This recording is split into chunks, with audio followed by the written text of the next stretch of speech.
Hi, Gaye DeRusso with the Majestic Rider. So today I'm going to work a little bit on line driving with the Icelandic horse Silfra. This is her first time doing it, and she's very tolerant of most things, but most horses are going to get confused. Now, before you try to long line a horse, you want to put all the groundwork on it. Make sure they give to pressure. Look at my groundwork videos, and you can look up the sending exercise and giving to pressure and how to lunge your horse. These are very important things to get done first, and to get the horse used to that rope being around their back legs, because sooner or later it's going to go there and you don't want that horse freaking out. When you start, you want to start out simply. I just use a halter and the surcingle. She's very small, so I have a bareback pad underneath it, which still doesn't fit her that well, but the owners are bringing down some stuff, so I'll have better things to use that will fit her and not be sliding around like they are, or how they will be today. So when I start, whichever direction I'm gonna go, I've already lunged her today before this to make sure the lunging's clear in her head. Then I'm gonna start to the left. I'm gonna hook the rope to her halter, but on the left-hand side. And I like to hook it to the strap that's here and the strap that's going around the nose, so it gives me pretty good control. And then it's gonna be free and just coming to my hand. The opposite side is gonna go through the ring, and I'm gonna use a longer rope, okay?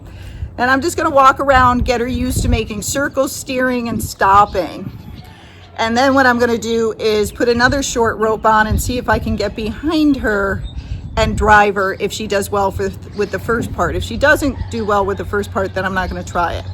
But what I'm just trying to get her used to is me being on the side, but also being behind her, me being able to make her go and stop, make circles and steer. If you can do this with your young horses, then when you go to saddle break them, it's very easy. Once you get on, they already know how to steer. Makes it much safer, okay? You'd like to be able to steer, do a one range stop, or disengage their hindquarters in case they start bucking. So if you teach them that ahead of time, then it's very easy for them to do those maneuvers once you're up on their back. So the more you do on the ground, the easier it is to saddle break. The less you do on the ground and just crawl up there, the more you're gonna have problems. The horse is gonna be confused, wanna buck you off, not enjoy the saddling at all. Okay, that's how you make horses not like saddles and afraid of saddles, because that's what you did to them, is just jumped up like a predator. But if you do all these basic things and keep working on it like you've seen me do with her, they're very trusting. They're very willing to do what you want, as long as you do it in steps. Correct them when they do things wrong. You might have to reprimand them at times, but slow steps, and then each week add something new. Don't add something new every day. Remember, even though they're smart, they're babies, okay? And they have baby brain. Not too much too fast, you'll overwhelm them, and then you'll start having temper tantrums. So a little bit each day, and then set them free, let them graze, let them roam around and be a horse, okay? So that's what I'm gonna do with her today. She's good with the desensitizing, so I'm still doing it, but not a lot of it. I'm still climbing up on her back and getting her used to that in the mounting block, and I'm hiking her out on trail. So I'm doing all of that. I work this horse 2-3 hours a day, okay? And then she ties up, and I tie her up for about an hour to get her used to standing, because she needs to be able to stand still with the farrier, trailering, and any vet care. They really need to learn how to stand patiently and not be a pest when they're being tied up, okay? So hopefully this will help you with your young horse. I don't do a ton of them. It's not gonna be perfect. So if you have questions, let me know. I will try to help you, but this is just how I do it, and it's worked for me. And then again, I like them to roam around with the bridle on and with the saddle pad on, but I'm always around right here in case they get into trouble. But that way they just get used to wearing these things, and it's not a big deal. It's just part of life, okay? And then they don't have meltdowns. All right.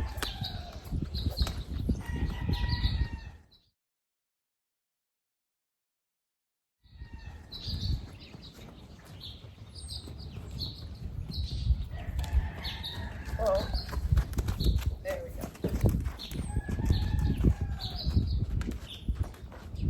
Good girl.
All right, remember to like and subscribe, and I hope that helps.